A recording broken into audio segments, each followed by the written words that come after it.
Well, our next speaker was raised poor and hard in Binger, Oklahoma.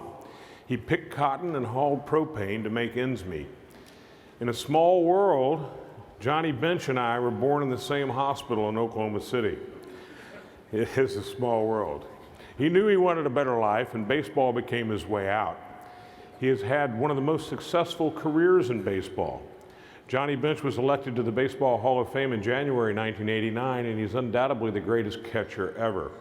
He was named the 16th greatest player of all time. His successes include the National League Rookie of the Year, National League's Most Valuable Players, World Series MVP, 14-time All-Star, and 10-time Gold Gloves. In 1980, he set an endurance record by catching 100 or more games for 13 consecutive seasons. He's played through tremendous pain. And we always talk about how long we go to medical school and how difficult it was and all the hours we studied. But when I examined him, I noticed that all 12 of his toes are crooked. And that's because they've all been broken multiple times by foul balls. So over the years, he's maintained a sense of balance by using his celebrity status to aid such worthy causes as the Heart Association, the American Cancer Society. He's the past national chairman of Athletes versus Cancer, the Kidney Foundation, the Franciscan Sisters of the Poor Health System, the American Lung Association, the Catch the Cure program of the Children's Hospital of Cincinnati. He also supports the Cincinnati Symphony, the Museum of Science and Industry, in addition to the Johnny Bench Scholarship Fund, which provides funds for students to attend college in the Cincinnati area. He also supports the American Academy of Dermatology since he is a skin cancer survivor, and he supported our tanning education programs and our legislative efforts in Washington, D.C. Please join me in giving a warm welcome to Mr. Johnny Bench.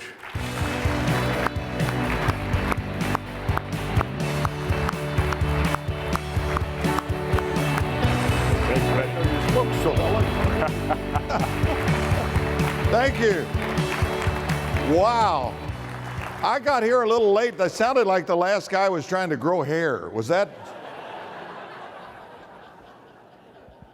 And then he left. He didn't even say goodbye. He walked right by me, and here I am, the perfect guinea pig for all of this.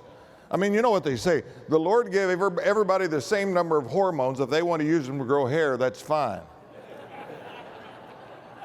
I have a 5- and 9-year-old boys. Thank you. You know, I said, how do I address you now that you're doing? He said, just call me Your Highness or Mr. President. I had a great privilege, or I don't know, the fortune for Brett to take care of me. I had some, what were the basal cells underneath both on my eyelids and everything else. And fortunately for me, we always try to research and try to find out the very best of the best. And I wound up in Dr. Coldiron's office, and he started sharpening his fingernails. And I thought, what are we going to do with that? And he said, well, hell, we got to get those basal cells out of there some way. And I thought it was kind of, a mountain man that he is. He's one of my favorite guys because he talks like, hell, I can do that. Let me fix that thing up right there. I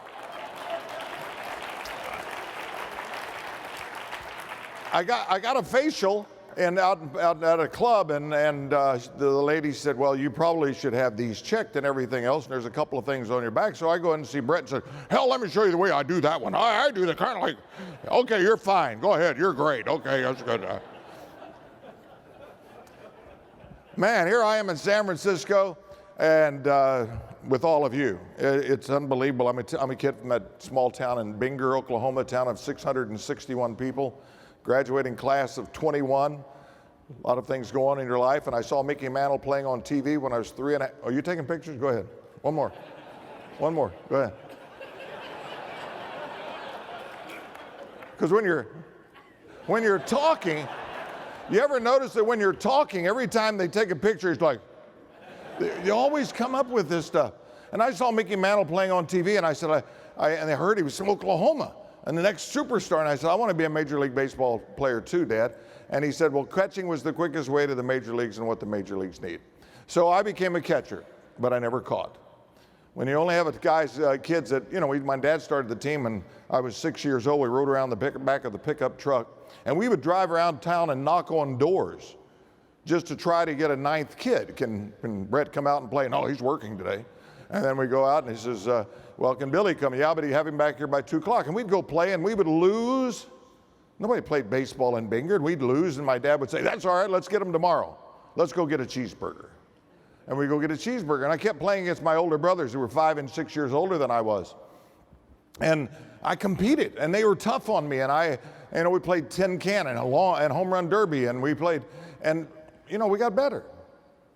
And at the end of the year, we played a team that was undefeated, and we beat them. And they were over there crying.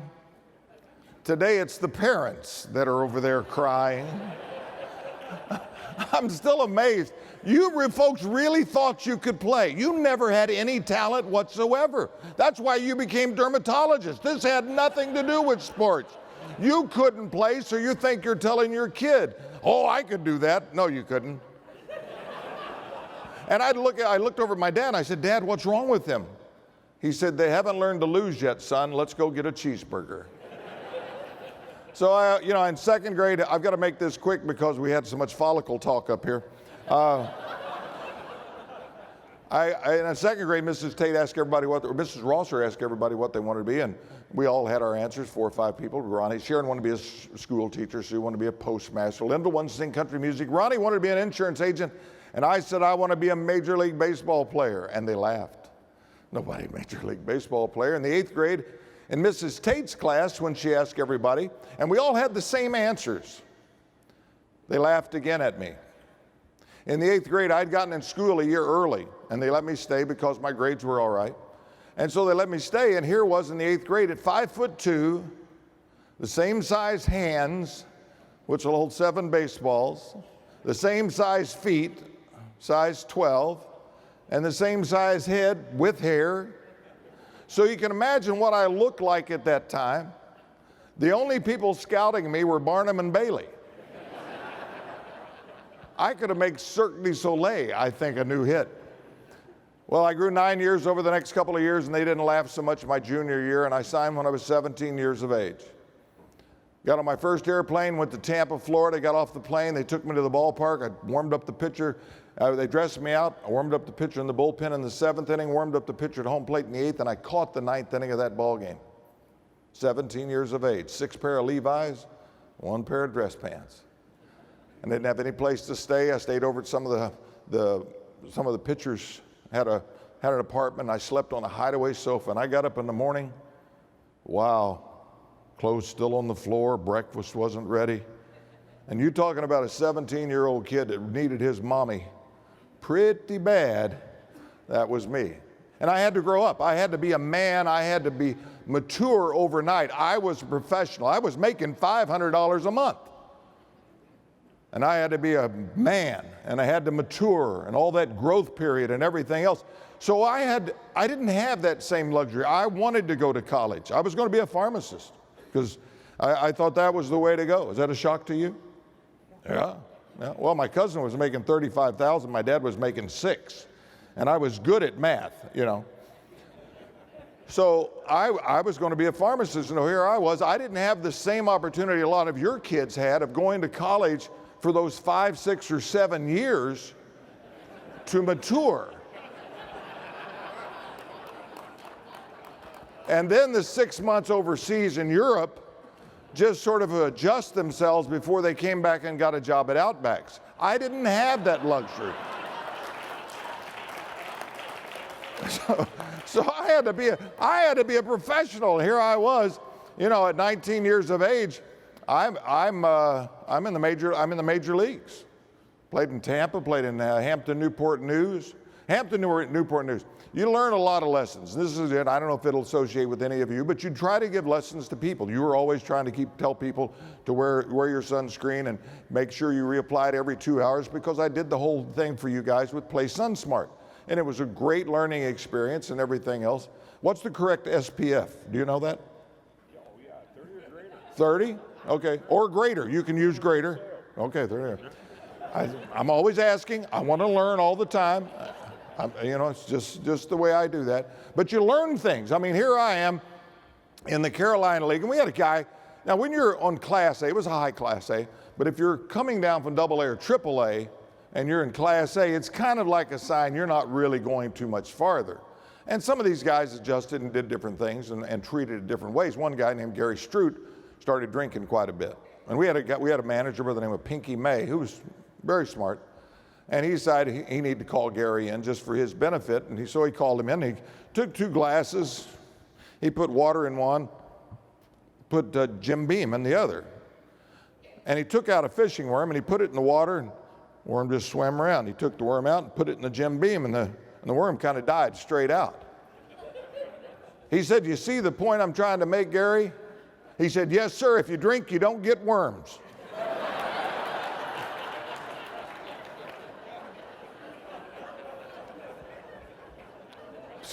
So I go to Buffalo, and then I break my thumb the first inning, and when I got called up, went back, had a bad car wreck, drunk driver on the wrong side of the 4-lane highway. And so I went back to Buffalo, came up, joined the Reds at the end of 1967 at the age of 19. And so he mentioned some of the honors, Rookie of the Year, but in 1970, I was the most valuable player. And I got a call from Sharon Scott. Remember Sharon from Binger High School? Well, she called me and she said, "Well, you know, it is our 5-year class reunion, and you were president of the class. And as president of the class, it's up to you to put this all together." And I said, "Well, as class president, I hereby appoint you and Sue to run this." You got to delegate authority is the way I look at it and everything else. She called me back a couple of days later, said, "Well, we thought we'd have everybody put in $3 and bring a covered dish." Woo, can you imagine the fun we're going to have? Lyndall's going to sing some country music. Oh, and by the way, since you won the MVP, we want to have a parade. We got invited people from Cincinnati and all over Oklahoma City, and we're going to have dignitaries, and we're all going to come down, and we're going to have a parade in Binger. I said, all right. So we had one convertible in town. Of course, it was a rich doctor. Had the convertible, so I get to sit in the back of the convertible, and I'm practicing the parade wave. You know, I'm trying to get this down, you know, really look, you know, kind of city-fied if I could. And so here I am, and we all line up down at Opitz Gin. You know, if you haven't been to Binger, there's Sugar Creek, and then Opitz Gin, sort of the first thing we got, and then Farmer's Gin, where we baled cotton and everything else. I grew up working in the cotton combine peanuts, do all that stuff. So we're all loaded up down at Opitz Gin. They got the cotton trailers.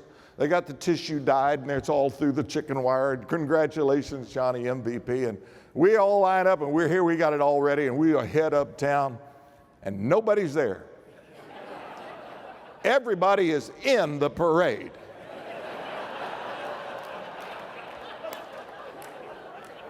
Except for 3 drunks who come out of Mike's bar. "You're the man, Johnny. Congratulations," and everything. We made a U-turn at the police station and came back and kind of waved at each other as we went by. Still worked. The parade wave still worked. Of course, now it's time for the family class reunion. And I know I meet a lot of people, and I apologize, I don't always remember. I got beamed 3 times in the head. I got the car wreck and everything else. I wasn't a great skier. My son kicked me with a soccer ball the other day. So I don't remember everything. So if I apologize for that, but you know, I mentioned Lyndall. Lyndall was he loved music, and he went to Nashville. But Lyndall, if we hadn't helped him with math, he'd still be at Binger High School.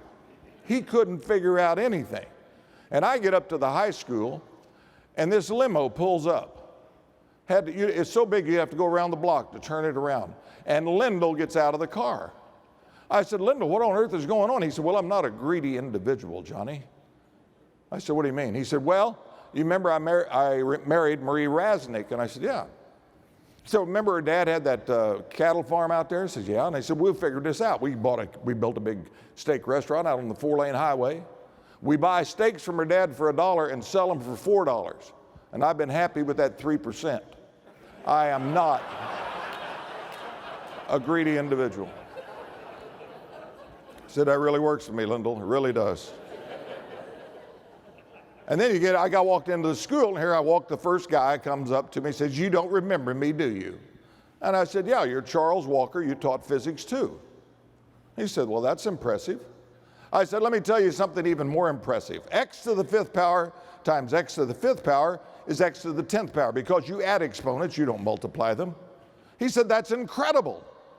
I said, let me tell you something even more incredible. That's the first time I've used it since you taught it to me.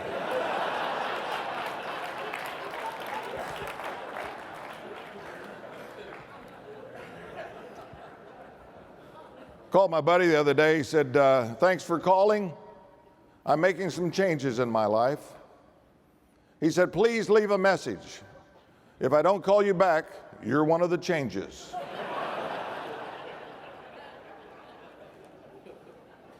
Kid comes into the kid. He says, hey, Grandma. So did you see a box of pills around here had big red letters on it, LSD? She said, no, honey, I didn't see it. And then she said, but did you see the dragon in the kitchen?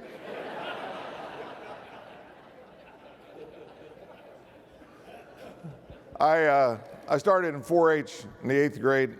I am Johnny Bench of the Binger 4-H Club, and for my speech, I have chosen birds of the world. Did you know that birds drink 1 1/4 times their weight in insects every day? I got a couple of blue ribbons, but my mind goes all over the place. I tell a lot of things and everything else, and I sort of correlated something that would do it. And if you care to do it or you think about doing it, I have a book called Catch Every Ball, How to Handle Life's Pitches, because people would come up to me and said, my child wants to be a catcher. What do I tell them? And I say, catch every ball. See, I was a two-handed catcher in 1966. I broke my thumb. 67, broke my thumb. I said, this is stupid. Keep sticking that thumb out there, and it's a big old thumb. And I figured I got to do something else. So I got the one-handed glove, and I had to learn to catch. And I've had 15 pass balls the first year, and I had none the second, because I learned to catch every ball. And then I started thinking, isn't that what life is about? Isn't that what business is about? Isn't that why you will be successful? How you will be successful is because if everything I throw at him, he catches and knows what to do, then I'm going to trust him, and I'm going to continue to go to him. It's that way in life. And you've got to have the best things in life. I talk about the vowels of success, the A-E-I-O-U's of your life.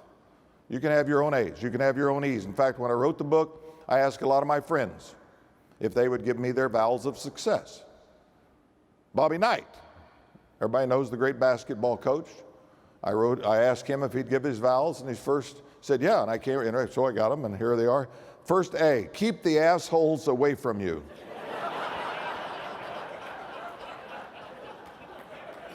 Well, he's got a point. I mean, you really do. You got to surround yourself with good people. Mine is an attitude. You got to have an attitude. You woke up with one this morning, or somebody next to you woke up with one this morning, but you have ability to change that attitude every day.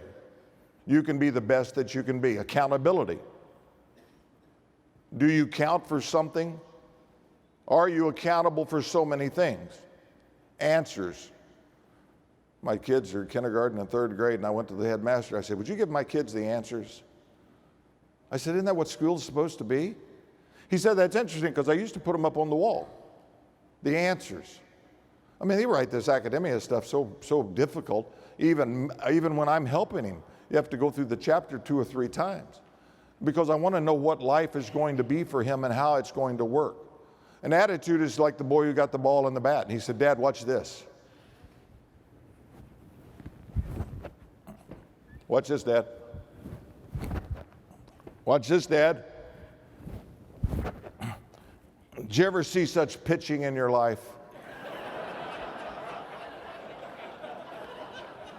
E is an effort for excellence. You're trying to be your best. What's wrong with that? Why aren't you willing to put it in? I tell so many people, why does it take so much? Why can't you put the effort in to be the best that you can be? Employability. I love this. I love to ask people. I said, if you had to write your resume out, would you hire yourself? Are you that good? Can you get better?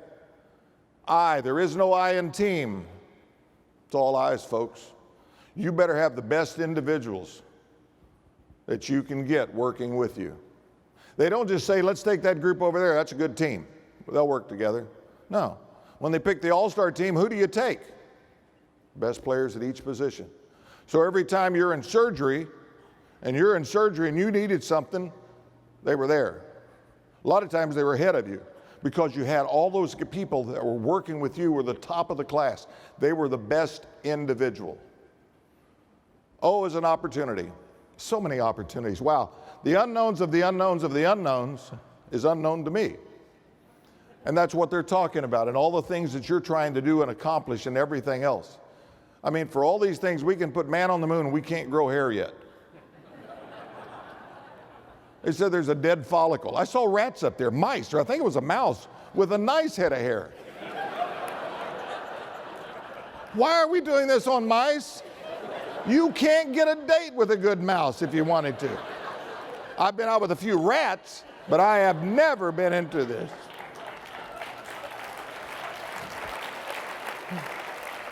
In fact, I'll tell you what happened.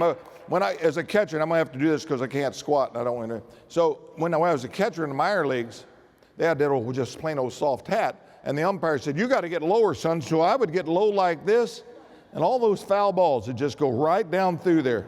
So that's where most of my hair went. Oh, it's an opportunity, and you got an opportunity. I gave me an opportunity. I didn't waste it. When I was 18 years old, I talked about the fear of failure. And I wasn't failing myself, yeah, a little bit, but if I didn't make it, but all those people back in Binger, Oklahoma, and a couple of people here from Gary. There's a lot of Okies here. Most of them are Coldirons. There's a whole bunch of them here. So when y'all, when you start to leave, if there's a rush because they're going up to the Milford Forest or wherever that woods are, they're going to the woods, they've got a chartered bus. And I would stand out of the way because there's supposed to be food on the bus. And I would, the way I looked at it last night, they will be out of here. They gave me an opportunity. I didn't want to fail those people in Binger, Oklahoma, 600 people. Anadarko, Oklahoma, where I played American Legion baseball. I didn't want to fail them. They believed in me. They lived for me. I meant a lot to them because they could go to the newspaper and they could read what Johnny Bench was doing. And so I always think about what my parents did and how my dad, I made the Hall of Fame in 1989. And we went up to Cooperstown. Thank you. My dad, every time I swung the bat, every time I made a throw, my dad was doing it. He served 8 years in the war, never got to fulfill his dream of being a major league catcher. That's all he wanted to be. When I made it to Cooperstown, we flew up on a charter, got a limo into the hotel. I got out, they got out, we checked in. I said, I'm gonna go hang up my stuff in the room. I go up to the room, hang my stuff up. I come out of the room, I'm walking down the hall, and here's Enos Slaughter. Hey, I just met your dad. And I get to the elevator, and Pee Wee Reese comes out and said, hey, I just met your dad. I get to the elevator, and I go down, and I get to the lobby, and here's Ted Williams. Hey, I just met your dad. And he's got Roy Campanella in the wheelchair in a headlock talking about catching. So when I had my induction speech and I introduced my family, I said, my mom and sister and my ex-wife, what was her name?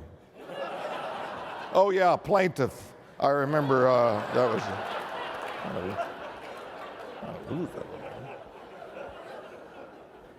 And I introduced them, and I said, I would introduce my dad, but I'm sure most of you have met him already. He never had the opportunity, but he gave me the opportunity. You is using people. I love it. I love the use of people. I love what they have. I love their intelligence. I love what they can do for me.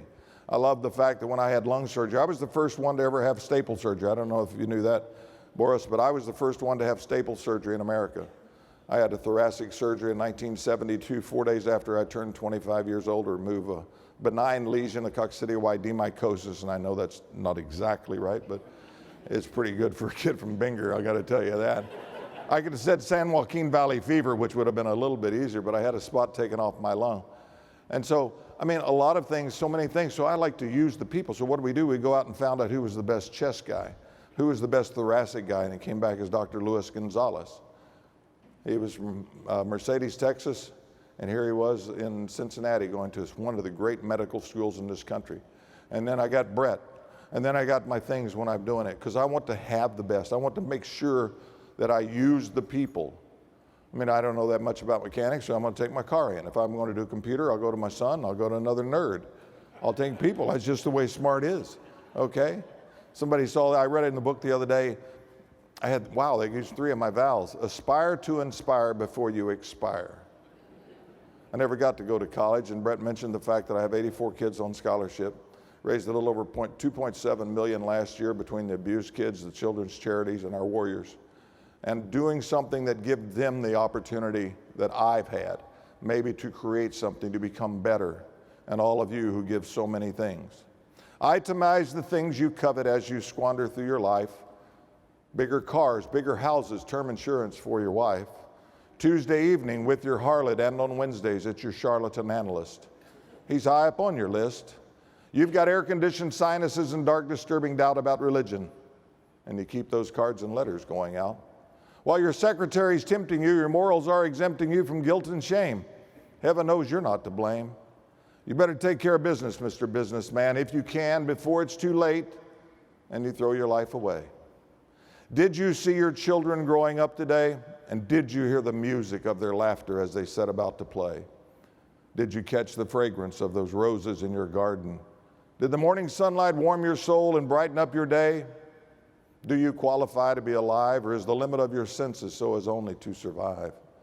Spending counterfeit incentives, wasting precious time and health, placing value on the worthless, disregarding priceless wealth. You can wheel and deal the best of them and steal it from the rest of them. You know the score. Their ethics are a bore. 86 proof anesthetic crutches prop you to the top, where the smiles are all synthetic and the ulcers never stop. When they take that final inventory, yours will be the same sad story everywhere. No one will really care. No one more lonely than this rich, important man. Let's have your autograph. Endorse your epitaph. That was a song I heard in 1971 by Ray Stevens. It's been with me forever. A lot of people like it.